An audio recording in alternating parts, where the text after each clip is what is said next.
Hello, everybody. My apologies for not being able to be in person at the award ceremony, but despite retirement, my diary seems to be fairly busy.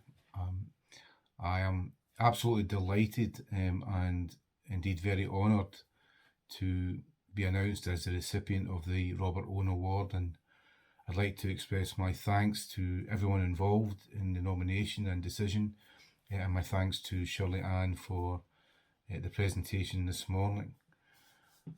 I began my teaching career in Blantyre High, or Blantyre High, depending on how local you are. So Lanarkshire was part of my early teaching experience, and obviously the Robert Owen story around New Lanark featured very much in the lives of the schools in Lanark Division.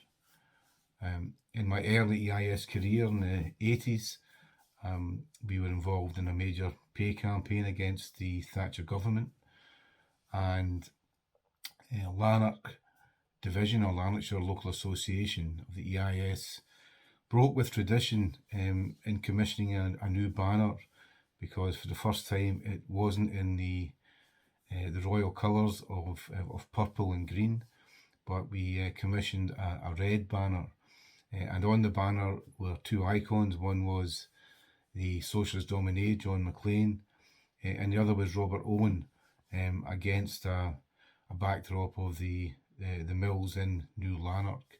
And we were very proud of the banner. It now hangs in headquarters in Murray Place, because it did epitomise, I think, the type of values that we wanted to aspire to. And looking back on the life of Robert Owen and the New Lanark project, then the values which he espoused in terms of a strong belief in community, a strong belief in the power of education, and a very strong commitment to the welfare of children.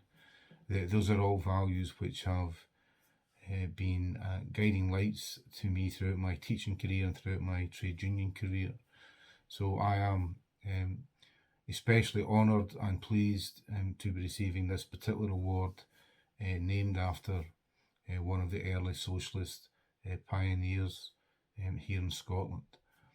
I think it's remarkable that we now have such a huge consensus within the education system in Scotland about the importance of these values of equity and equality, and I think we've probably never as a system been more focused on that single objective. So I'm delighted to receive the award. I see it as a reflection of the work I've done with colleagues throughout the years, both in the schools I've worked in and through my union activity. And I wish all of you the very best going forward as we continue to champion those absolutely fundamental principles. So thank you again for the award, and hopefully we'll be able to meet in person in the not too distant future. Thank you very much, colleagues.